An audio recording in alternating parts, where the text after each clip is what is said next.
Hi guys, Randy here with FL Outdoors.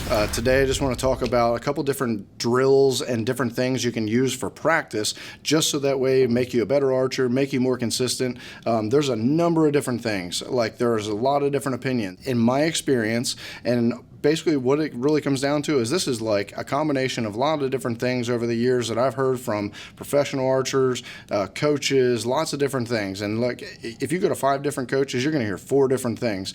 Here's a couple things that I found to really work well for me, and ultimately what it's trying to overcome is called target panic. And for years ago, everybody wanted to like shoot a surprise release, and nobody ever wanted to punch. And then all of a sudden, people started winning all these big archery tournaments punching, and they're like, yeah, I punched the trigger. Guess what? It doesn't matter how anyone else does it. There's no perfect form. It's perfect form for your skeletal structure, the way your bones align when you're at full draw, the way you have your draw length set. Like, one of the number one things is how well does your bow hold? You do some with stabilization. Most of it is actually with your draw length. Having your draw length perfect, where all your bones are aligned exactly the way they're supposed to be, is actually going to help you hold the best, meaning get your pin the steadiest. The steadier your pin is, typically the better off you are. So one of the number one things that I can tell you is that our brain is not really designed to allow our pin to just go, okay, I'm going to hit that spot. Our pin's just going to sit there, and then you go, okay, now I'm going to execute my release. They don't really work simultaneously. So really what it comes down to is it's a way to figure out that works for you to actually, execute every shot consistently. And, one of the top coaches from years ago, he said, archery is all about learning how to shoot a 10.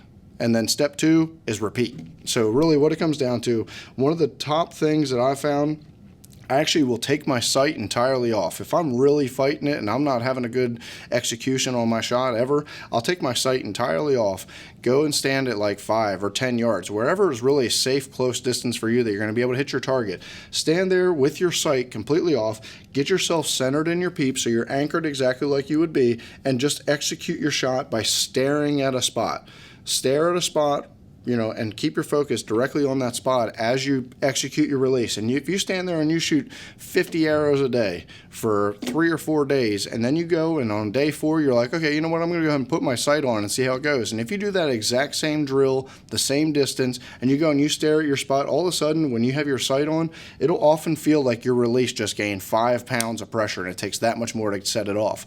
You know why? It's because you're not worried about just executing your release. You're also trying to worry about holding your pin.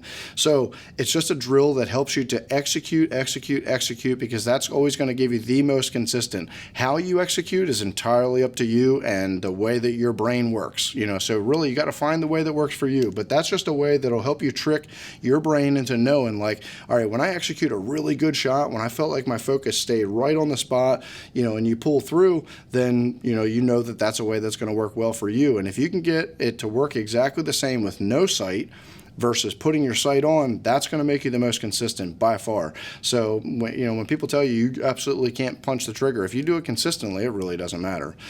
So that's definitely a really good tip that I've heard over the years. Another one is called aiming drills. So here's one thing I've been saying for years to people. If you go and you anchor in and you put your thumb behind your trigger, if you got an index release, put your finger behind the trigger, and you tell yourself, I'm absolutely not going to shoot this shot, and you keep your finger behind or your thumb behind the trigger, your pin will surprisingly sit more still than usual. So if you just do that, and you draw back and you stand there and aim that for 15, 20, even 30 seconds potentially, yes, some people say, hey, your shot's already breaking down, but you know what? You actually have more stamina than you might realize. But what you're really trying to get with this drill is the visualization of allowing your brain and your body to be comfortable while having your pin exactly on the spot you want to hit. So if you do aiming drills, they're surprisingly effective by just allowing yourself the visualization to allow your pin to sit right on the spot that you want to hit. So eventually you'll say, you know what, it doesn't make me jump and juke when my pin gets close to the spot I'm trying to hit. So instead you can just put your pin right on, get used to doing that, and then let the bow down. If you do that a handful of times, and then all of a sudden you're in a 4th or 5th draw, you say, you know what, I'm going to go ahead and fire this one. If you come back and your pin's still drill sits down the bottom, go right back to that aiming drill and do the same thing until your brain allows your pin to sit right in the middle, and that's going to help you significantly.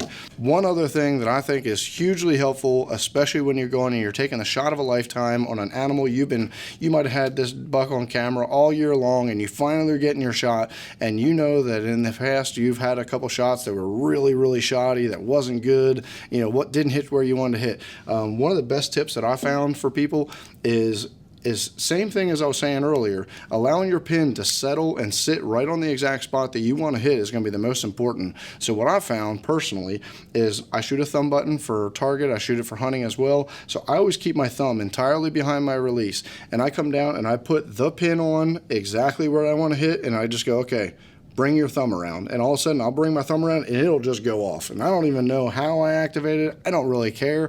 But the cool thing is that when you're doing similar to the aiming drill, if you come down and you put your pin right on first, your brain will allow that to be a lot more relaxed than if you're slowly coming down and all of a sudden it hits the back and then you start really getting ready to juke and you're shaking and everything.